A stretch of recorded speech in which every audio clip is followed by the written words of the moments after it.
Hi guys, so dumating na yung hinihintay kong order. Actually, nagpalit ako ng mga damit, yung mga pananamit ko dito sa bahay kasi napansin ko every time na may bisita kami, lagi silang nagpapa-picture. So, nag-decide ako na mag-traditional clothes na lang dito sa bahay. So, yung mga luma kong damit, so yun yung susuotin kong pambahay, yung mga traditional. So, ngayon, nag-decide ako na mag-order sa Misho. So, eto siya. Kaso, ang pinaka-problem ko, yung size. So, eto na yung nabili ko isa. Actually, madami pang parating. Hindi na lang pinayagan ako. Then, alam nyo ba, XXS na to, pero super laki talaga. Parang nasa maling bansa ata ako kasi ang lalaki ng small nila. Parang, so mga hindi nakakaalam. 4'7" lang po yung height ko. Ganun lang po ako kaliit. Pero, bata-bata naman. Wait lang, ipapakita ko sa inyo guys. So, eto na siya guys. Super laki. Ang haba oh. So, umaabot na siya ng dito. Dito. So, pants pa lang yan. Then, yung damit niya. So, maganda yung tela niya. So, pinili ko yung cotton para hindi siya mainit. Tapos, hindi makati sa katawan. Ayan, oh. Gusto ko lang yung plain. So, ito yung mga gagamitin ko kapag mayroong mga event na hindi kailangan magdamit ng mga heavy na clothes. So, gusto ko lang yung plain. Then, alam nyo ba, sa baba, papakita ko rin. Kasi, matatanggal na yung mga stocks, yung mga tambak na ref. Then, yung plywood na dumagan sa akin, na nagano sa akin, na nadisgrasya ako. So, matatanggal na. Kasi, may another blessing tayo dito sa bahay. So, mag-open kami ng shop. Alam nyo ba? Ang haba ng intro ko, no? Actually, madaming ganap dito sa bahay kasi hindi ako nakakapag-video kasi super busy. So, magmula last month, bago sila pumunta sa mga temple, nag-uusap na kami kung magbubukas kami ng bagong shop, which is sari-sari store. Ano to? Okay, sari-sari store. Or groceries. So, 1 month kaming naghanap ng rerentahang place kaso hindi kami makahanap ng magandang place. Meron naman kaso sa loob ng society so hindi siya maganda. So dapat nasa main highway. Kung makakahanap man kami, it's either super liit ng place so hindi siya pwede.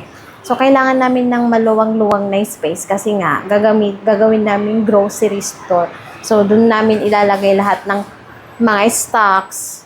So, hindi pwede na maliit lang yung space. So, finally, nakahanap na kami ng shop na rerentahan. So, 3 days na silang nag-aasikaso, nakabayad na rin. So, ganda.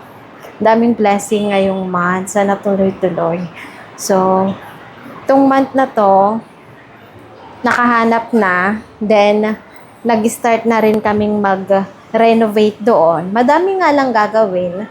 Yung mga drainage, kailangan ipagawa. Pero hindi naman as in na kailangan lang takpan yung drainage kasi dumadaan doon yung mga daga, ganun. Mga simpleng ano lang. So, kailangan ayusin. Kailangan mag-paint ng ilaw. Pero yung place, kung nasaan yung shop, ang ganda. Nasa gilid siya ng main highway talaga. So, merong mga society sa side namin, then sa harap, then sa likod, sa side by side, may society. Tapos, nasa main highway, ganda talaga nung place. Tapos, yung mga ref, nagbili na rin kami ng mga gagamitin, mga cabinet, paglalagyan ng mga ibibenta. So, ngayon yung plywood, ginagawa na nila ngayon sa baba. Finally, matatanggal na yung mga tambak dito sa bahay, sa ground floor namin. Yung ilang ref, 4 na ref. Then, ikikwento ko na rin next siguro na vlog kung anong mangyayari doon sa machine namin na pang tahian. Kasi parang ibibenta ata namin or ikikip na lang namin kasi may mga nangyaring hindi inaasahan. So tara, ipapakita ko sa inyo mga ginagawa nila. So guys, eto na yung mga ginagawa nila dito sa baba. So eto is gagawin naming pang harang siguro doon. O, ewan natin kung gagawin namin siyang counter or what. Kasi sayang naman kung itatapon, di ba? So, ayan sila ngayon. Busy-busy, pati si Nayan. Then, etong ref na to, isa, dalawa. Then, sa kwartong yan is mayroon pang dalawang ref. So, ilalagay lahat yan sa may bagong shop namin. Then, yung machine na yun, yung dalawa yan, yung lock machine, saka yung silay machine, itong tahiyan na yan, parang binibenta na rin ata nila. Hindi ko sure kung anong balak nila. Pero ngayon, ito muna ang inaasikaso nila. So, ito ilalagay na yan sa shop. May kukuha na dito. Then, etong ref na tong dalaw-apat, dito muna sa bahay. Then, kapag tapos nang nirenovate yung shop, doon na namin siya ililipat. Haha! So guys, where is this came from? All the tiles from old shop? No, this is from my house, not old shop. Okay. So guys, meron pang sari. From this one? Okay. So guys, so ngayon ang ginagawa nila is yung mga natirang tiles na galing dito sa bahay. So ililipat nila sa bago naming shop kasi nag-start na silang mag-renovate. So ayun silang dalawa, oh. Titignan natin mamaya kung makakasama tayong pumunta para i-check yung bagong shop namin. So, titignan natin guys. Guys, andito kami ngayon sa shop namin. So, ito yung itsura niya guys. So, parang size rin nung bahay namin, yung lapad niya tsaka yung haba. Ang pinagkaibahan lang is eto sa side na to is going sa taas sa second floor. So ang sa amin lang is dito sa baba. So itong area lang. Then may kwarto, then may CR na din. So eto yung magiging grocery store natin, guys. So ngayon ang ginagawa is renovation muna. Then is eto. Then eto is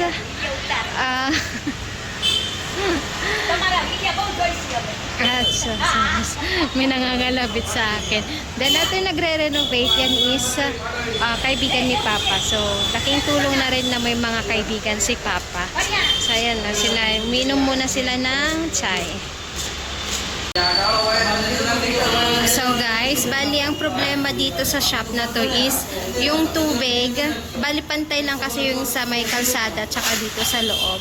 So ang ginagawa nila is eto, nilalagyan nila ng pangharang dyan. Then yung nasa baba, bali tinaasan yan ng konti para kahit papano hindi po basik sa loob yung tubig kapag umuulan. Lalo na ngayon is summer monsoon.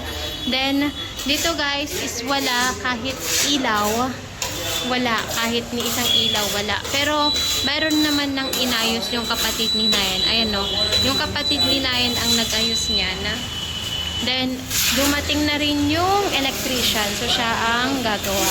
So, siguro may nagtatanong bakit hindi yung kapatid ni Nayan ang gagawa. The reason is, electrician din si Hardik, pero hindi niya kasi masyadong gamay. Then, busy siya sa isa naming business. So, eto yung isa naman, kaibigan rin ni Nayan. So, every time na may problema kami sa electric or sa kuryente, ito ang laging tinatawag. Bali, isang tawag lang, andyan na siya in 5 minutes. So, mayroon din sa loob, maluwang siya guys. Walang ilaw kasi kaya hindi ko kayo mag-work. Ito lang. So, re-renovate lang lahat. So, ngayon, dumiting na si supervisor natin, which is si Doc Nayan.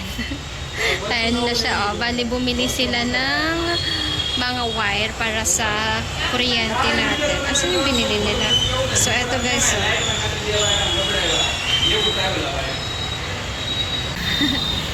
Family family ang gumagawa, nagre-renovate, buong family. So, tignan yung tsura ni Papa. Then, si Mami, naglakad lang siya papunta dito kasi kailangan niyang makomplete yung 10K na step everyday. Then, si Nayan, pumunta lang kami dito para i-check itong shop kung ano na yung progress.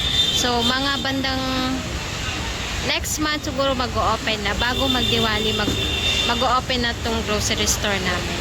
Maliit lang siya dito sa harapan, pero pagpunta ka dun sa likod, ay dun sa loob-loob, Ang luwang. Hindi ko maipakita guys kasi medyo madilim pa. Walang kailaw-ilaw pa doon sa loob. So, yun lang muna guys. Bye-bye.